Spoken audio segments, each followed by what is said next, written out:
Ken has had a huge impact on my business. And I'm not going to reveal a bunch of stuff that like is in his paid stuff, like the last two episodes.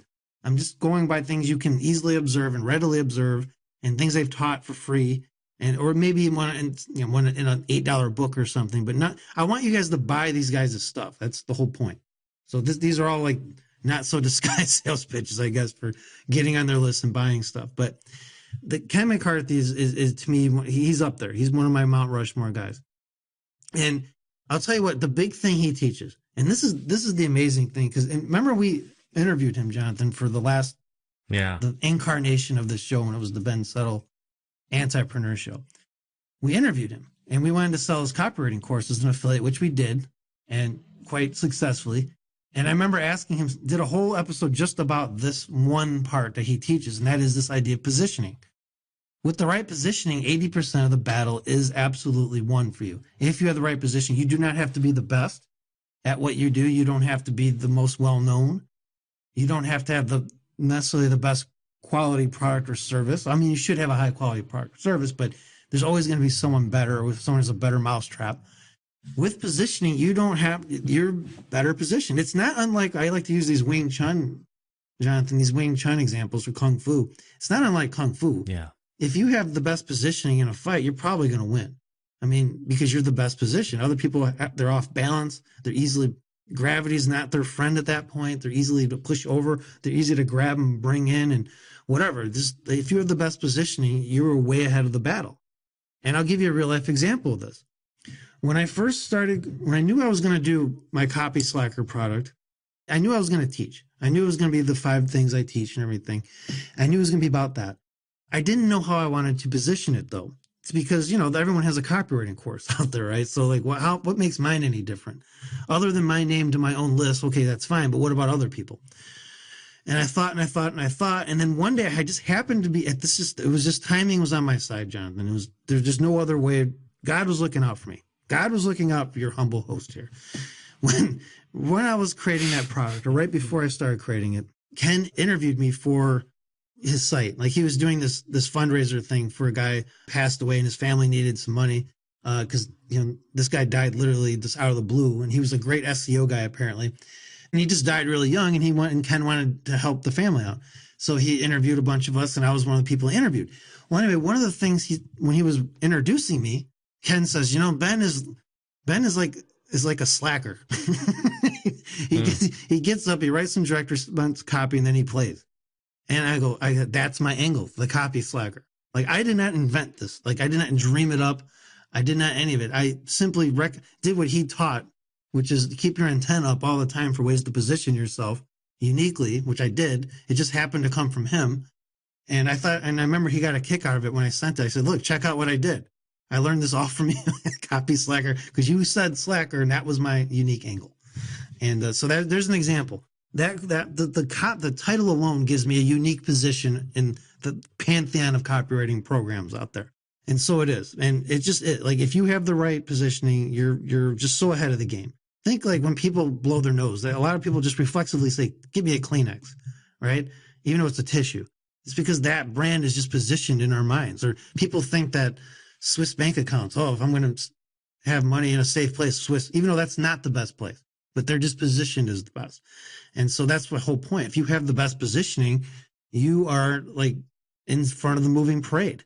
You may not even have the best thing, but you're better positioned. So that's a huge lesson I learned from him that I have been using for years and years and years, ever since I went through his copywriting course, his advanced copywriting for advanced info marketers course, which has been selling since like 2005. He hired me to write the sales letter for it. That's how I met him, actually. And positioning is a huge function of copywriting. If you have that right, your copy can only be stronger. And so it is. If you have weak positioning, even great copy might not do very well. Another thing I learned from Ken, and this, I'm not going to get too deep into this because it's something he taught in his copywriting course. One of the things that set this is something that makes his copywriting course more interesting than most, is he has a whole section dedicated to sociopaths in his course. Now, Jonathan, I don't know if you remember or not, but one of the very first podcast episodes of the old podcast of the Antipreneur Show, we did just about sociopaths. Remember that? Like the marks of the sociopath. Yeah, And while ago. that was a long time ago. But it was it's helpful information. Well, I believe I was originally turned on to this idea by him because he had been dealing with sociopaths. That's how he got. I believe that that he was affected by these people because our industry is full of them. I mean, let's face it. It is full of sociopaths. I mean, it's like a nest of it. And the reason why is because sociopaths are very much drawn to industries where persuasion is celebrated. Where you can be like a rock star if you're really persuasive. And there's no one more persuasive than sociopaths. In fact, in the June email players issue, wait, it is June right now, isn't it? As we're Yeah. Sorry, I forgot where we're at. I talk about a specific sociopath and the persuasion lessons you can learn from him without killing anybody and apply without having to kill anybody. Stuff that you can ethically use. It's very powerful stuff, but I learned this from Ken. I mean, he talks about it, and it certainly opened my eyes to a lot of things that were going on right in front of me that I just never realized until that. And I think it's worth even if you don't want to learn copywriting necessarily, it's worth getting his course just, in my opinion, just for that section. Another thing, and this is, as far as copywriting goes, this was probably the most defining moment of my copywriting education, Jonathan, what I'm about to say here. I mentioned that I wrote the sales letter for his copywriting course. Now, he asked me to do it originally because of a positioning. He said it'd be better position coming from one of his students than from him. Then you kind of have like a testimonial thing going on while you're selling, which is very smart. Well, I thought I was a decent enough copywriter at the time, Jonathan. I was okay. I'm good. I'm decent enough. Well, he did not let that thing see the light of day for like a year. I had to keep working on it off and on for months. Then I put it away for a few months, and then we had like a little mini falling out for a couple months, and then we kind of made it work again. But I'm telling you, it was the most advanced copywriting education I could ever get. He made me look at not just like every paragraph, but every sentence, every word, every letter, and like every jot. Okay. It had to earn its place. Everything has to earn its place. Anything that you put in there has to earn its place. And that's when I started realizing I need to read my ads out loud, not just once, but 10 times. And I need to double check all the facts and make sure I can look it up in the product itself and all this stuff. And he taught me that without teaching it to me. Like, he didn't sit me down and teach me this. It was the fact he kept rejecting my work that made me realize I had to turn my inner editor on. And that, to me, was easily one of the most valuable and profitable copywriting lessons anybody can ever get. There was a time when you learned copywriting at an agency, you had a copy chief that'll help you do this. I didn't have a copy chief. My inner psyche became my own copy chief because he just wouldn't accept it. And he just kept saying, this isn't good enough. This isn't good enough. This has good bones, but look at this thing. It's too bloated, this and that. And, at the time I'm like, fuck, this sucks. Like, yeah. But now I'm like, God, that was the best lesson I ever could have gotten ever. I mean, like, my hat goes off to him, all the props in the world. And so it is. He's also a big fan of fundamentals versus like the copywriting chokeholds, which is something that you can, if you read his System Letters book, which is a really good book. You've read that, right, Jonathan? The System Club Letters book? Yes, sir. I mean, I've read it, I don't know, probably 30, 40, 50 times. And if you read that book, it's very evident that he's very much a fundamentals guy and looking at industries that have paved the way for us and looking at them for inspiration and ideas, like the retail industry, for example. A lot of people don't look at the retail industry, but there's a lot you can learn from them. I believe that's like the first chapter in the book.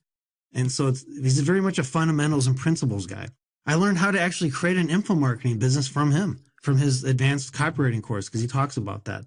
I'm not going to go into specifics, but if you observe what I'm doing, a lot of it is basically a hybrid of what he taught there and what Sean D'Souza does. I mean, it's very, very similar to those two things. And, their stuff is very much in harmony with each other. Keeping things simple, Jonathan. Come on. I mean, this is the thing. I'll never forget. Now, I know I'm kind of revealing something that was in a paid product, but I hope he'll forgive me for this. If he listens to this, I hope he'll forgive me for this. And if not, what's the saying go, Jonathan? Better to ask for forgiveness than permission. And so I'm going to do that. Yes, sir. So back in 2000, almost exactly 10 years ago, 2008, summer 2008, he hired me to write the bullet points, just the bullets of the 2008 System Seminar CDs. This is back in the days of CDs. It's only been 10 years and nobody uses CDs anymore. so be it. Except John McCulloch. If you know John McCulloch, he's got a print newsletter. It's pretty good. I subscribe to it, and I get a CD every that I can't listen to because I literally have nothing to listen to it on. It's kind of funny, but I don't know. He's in Ireland, so maybe over there it's more normal. But anyway, this is back when CDs were. So he told me, okay, I want you to go through these specific talks that were at that system seminar and write the bullets for just the bullets for those, and then he'd put them in a sales letter. One of the things he had me write bullets for was an advanced info marketing for beginners thing, where he and Lloyd Irvin, who is another great marketer, and he's like in the martial arts niche and all that, they kind of did a co-teaching to people for like newer people, because it's easy to get caught up in jargon and all that. And this is for the newer people that were at the system seminar. And I remember somebody asking, so what about social media? What about YouTube? Should we be doing all that? And I'll never forget when they said, look, you can do all that stuff if you want. There's nothing wrong with it. They're using it. But at the end of the day, realize that the vast majority of money in direct response on the internet comes from an opt-in, a sales letter, and relentless daily email follow-up, or at least relentless email follow-up. I don't know if they didn't daily, but that's the whole business model in a nutshell. If you think about it, that's all I do. I mean, really, that's it. And then you sell them something else to those buyers. Well, keeping it simple like that helps people get started. It prevents you from getting overwhelmed. Hopefully you're not getting caught up in all this funnel hype and all this stuff and hustle and all this. Just keep it simple.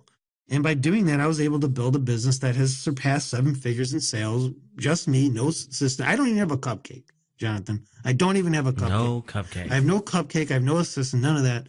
And it's past 7 figures in sales. And I work very little. Okay, I mean, it's no exaggeration. And it's because I keep it simple. And I do that because of Ken McCarthy.